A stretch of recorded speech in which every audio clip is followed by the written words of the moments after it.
Hello everyone, I'm Albert Lum. I'm an attorney here in California. Today, I want to share a compelling story with you, one that highlights the power of taking action when facing prolonged delays in the immigration process. So, let's dive right into it. Imagine this. There is a client who had received an approval of a petition to work for a company right here in California. When the law allowed her to do so, that is when her priority date was current, she filed her application for permanent residence. Now typically, USCIS reviews these applications, sometimes conducts interviews, and then makes a decision. But here's the problem.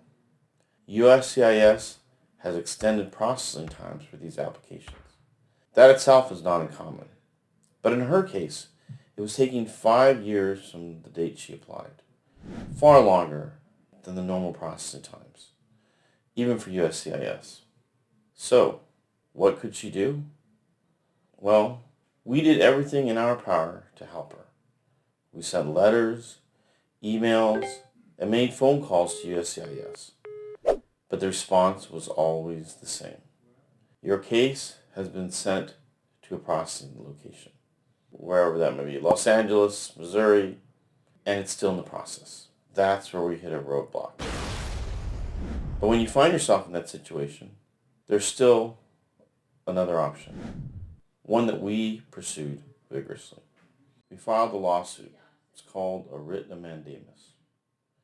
Now this is a court action which essentially says, government, we have a right to complete the process, to have USCIS examine your application. Now, importantly, we weren't expecting an approval of the application at this stage, although our client believed the application spoke for itself, and because we had prepared it properly. Because my motto with these applications are that you provide everything you can with the application.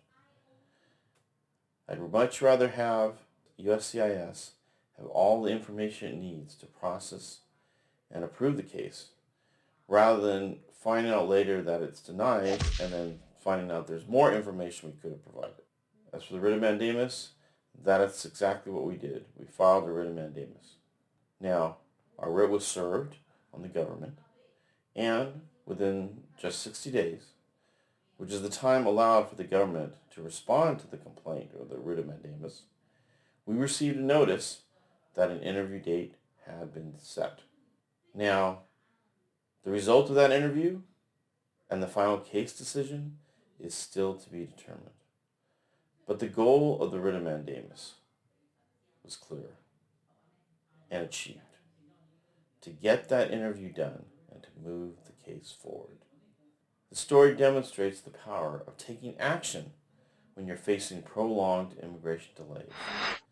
If you or someone you know is in a similar situation, please reach out to us for assistance. Thank you for watching, and remember, taking the right action can make all the difference. We'll see you in the next video.